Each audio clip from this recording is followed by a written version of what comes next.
Hey guys, we're going to go ahead and read Pop's Bridge. And I have got it up here on the screen so that you guys can also follow along with me. All right, so we're going to turn to page 129. It says, "My pop is building the Golden Gate Bridge. Almost every day after school, Charlie Shue and I go to the Fort Point and watch. The bridge will stretch across the bay from San Francisco to Marine. People said this bridge couldn't be built. Some call it the impossible bridge. They say the bay is too deep, the currents too strong, the winds blowing in from the ocean are too fierce. But I know my pop can do it. Whenever I say he's building the bridge, Mom laughs. There's a crew of more than 1,000 men working on that bridge, Robert, including Charlie's dad, she reminds me. I know that, but I just shrug. To me, it's Pop's bridge. Pop's a high iron man, balancing on the slatted catwalk, spinning and bending the cables.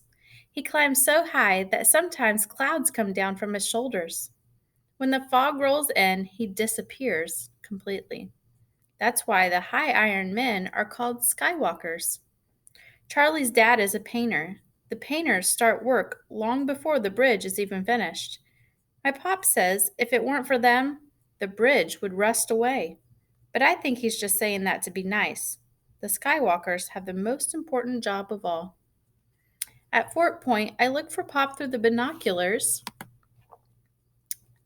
Let's start at the very beginning there. At Fort Point, I look for Pop through the binoculars Mom lends me.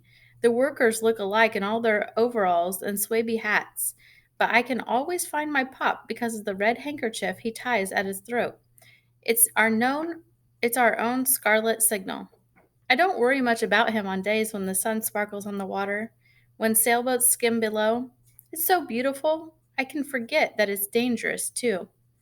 But when the wind blows through the Golden Gate, the men cling to the girders like caterpillars on a branch. On foggy days, my hands sweat on the binoculars. Where is he? When I find him, I try not to look away, as though the force of my eyes can keep him from falling. At my house, Charlie and I work on a jigsaw puzzle Mom bought us. When it's done, it will show how an artist thinks the bridge will look. Charlie and I work on the puzzle most every day. Bending over it, I feel like I'm building the real thing, along with Pop. I'm a skywalker, too. We're almost done, Charlie says. I wonder which one of us will put in the last piece. I shrug. But what he says makes me think. My Pop built that bridge. He should put the last puzzle piece in place.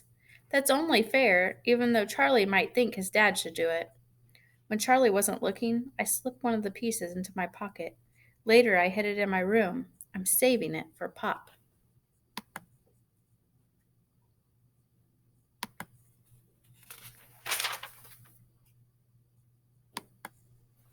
The impossible bridge is nearly finished.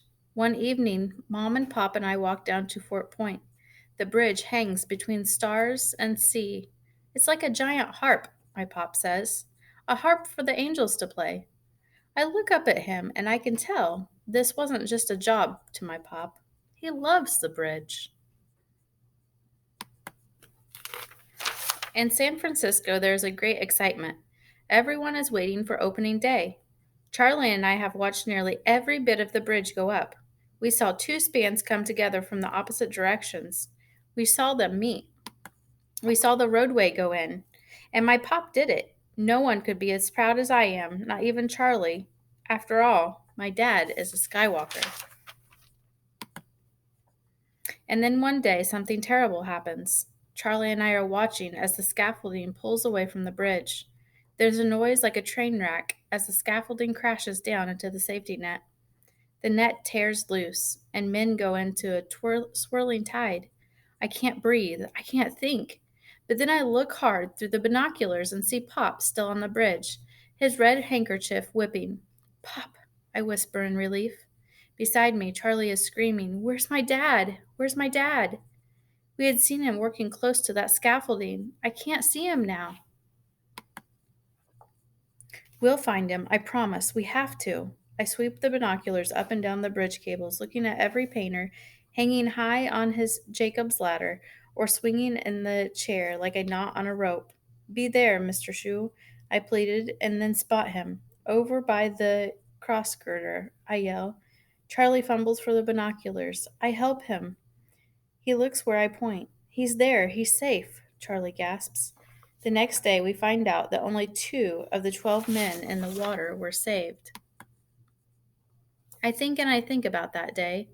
At night, half asleep, I see the bridge shake. I hear the crash. One of those men in the water could have been my pup, or Charlie's dad. I finally understand and I feel ashamed. Equal work, equal danger for skywalkers and for painters. The work goes on. A new safety net is put in place. Pop says there's less talking and joking now among the men. There's a remembering. But the bridge must be finished, and at last it is. We watch through Mom's binoculars as the golden spike is drilled in the center of the main span. Now the celebration begins. On opening day, there are no cars allowed. Thousands of people walk and dance and roller skate across the bridge, including us. I wear Pop's handkerchief around my neck. There's a man riding a unicycle. There's another on stilts. Navy biplanes fly above the great steel towers. Battleships and cruisers sail below the bridge and into the San Francisco Bay. Wind strums its music through the stretch of the cables, and I think of my Pop's harp. That night, our family has our own party with Charlie and his dad. There's stewed chicken and a Chinese noodle dish that Charlie's dad made and a snickerdoodle pie. The jigsaw puzzle sits on the coffee table in a gap in the middle.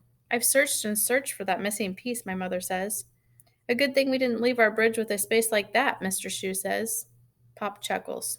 We'd be working still. It's time. I slip upstairs to get the hidden puzzle piece, and then I find the scissors and cut the piece carefully in half. I go down and I put a half piece in Mr. Shu's hand and the other half in my Pop's. Finish it, I say. It's your bridge. It belongs to both of you.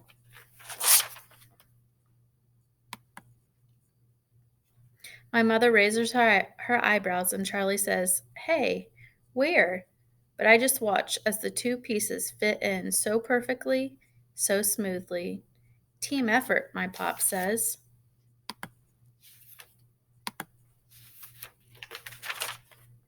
We raise our glasses and celebrate the laborers and the riveters, the carpenters and the painters and the skywalkers, all of the men who work together to build the most beautiful bridge in the world.